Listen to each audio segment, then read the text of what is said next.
সুপ্রিয় দর্শক, আপনারা দেখছেন এসপিএন বাংলা টিভি।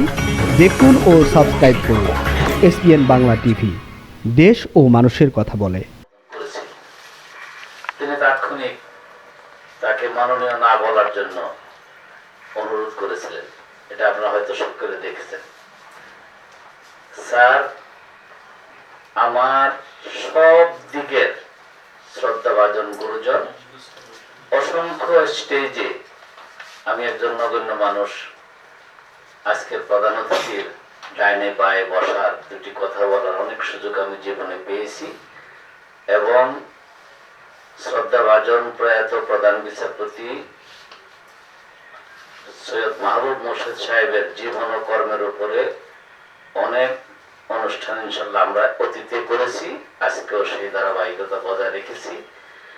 ওনার জীবনের উপরে আমরা স্মরণিকাও প্রকাশ করেছি, সেটি এখনো আমার কাছে সংরক্ষিত আছে। আমি আজকে সভাপতির সমাপনী বক্তব্যের মাঝে যে অনুষ্ঠানটির আয়োজন করেছে এম শফিকুদ্দিন অপু, তাকে আন্তরিক ধন্যবাদ জানাবো এবং আগামী ৩রা এপ্রিল যদি আমি ভুল না করি তাহলে সৈয়দ মাহবুব মোর্শেদ স্যারের মৃত্যুবার্ষিকী। আমরা সেই মৃত্যুবার্ষিকী পর্যন্ত যদি আমরা বেঁচে থাকি, আমরা এখানে যারা আছি, বিশেষ করে আমার শ্রদ্ধেয় স্যার আজকের প্রধান অতিথি, যদি আমরা সবাই বেঁচে থাকি ইনশাল্লাহ সেটি আরো বড় পরিসরে আমরা উদযাপন করব এবং সে উপলক্ষে একটি স্মরণিকা প্রকাশ করব আমার নেতৃত্বে পরিচালিত সামাজিক পরিবেশ ও মানবাধিকার বাস্তবায়ন সংস্থার পক্ষ থেকে। আমাদের অতীত ইতিহাস সম্পর্কে ডান পাশে বসে আছেন আজকের প্রধান আলোচক, তিনি যে কথাটি বলেছেন, অতীতকে যদি কেউ ভুলে যায় ভবিষ্যৎ তাকে বলে যাবে, এটাই স্বাভাবিক। আমাদের সৈয়দ মাহবুব মোর্শেদের মতের মহান ব্যক্তিদেরকে যদি কথা, আমরা যারা ৬০ মানুষ এখানে আছি, আমাদের মধ্যে শতকরা একজনও মনে হয় সৈয়দ মাহবুব মোর্শেদ সাহেবের জীবন গাথা ইতিহাস সম্পর্কে জানে না।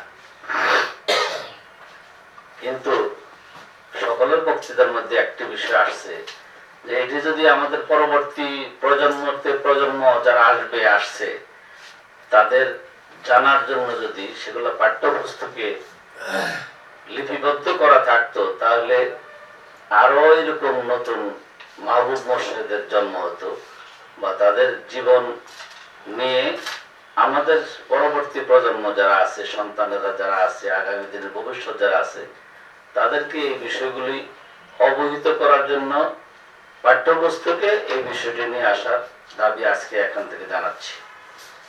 পাশাপাশি সামাজিক সাংস্কৃতিক সংগঠন সমূহ যদি ছোট্ট পরিসরে হলেও, আজকে আমরা এখানে যারা আছি, সৈয়দ মাহবুব মোর্শেদ সম্পর্কে যে আলোচনা আমরা শুনলাম, আলোচনা করলাম, এগুলো যদি আমরা প্রচার ও প্রসার, যেমন আজকের অনুষ্ঠানে একাধিক পত্রিকার জাতীয় দৈনিকের সম্পাদক সাহেবরা আছেন, তারা তাদের পত্রিকার মাধ্যমে, তাদের লেখনের মাধ্যমে, সাব এডিটোরিয়ালের মাধ্যমে এই গুণীজনের জীবন ও কর্ম তুলে ধরলে অসংখ্য লোক সেটি জানতে পারবে এবং প্রজন্ম এগুলা ধারাবাহিক আলোচনার মাধ্যমে জানতে পারলে আমাদের ভবিষ্যৎ প্রজন্ম তারা অতীত ইতিহাসকে মনে রাখতে পারবে।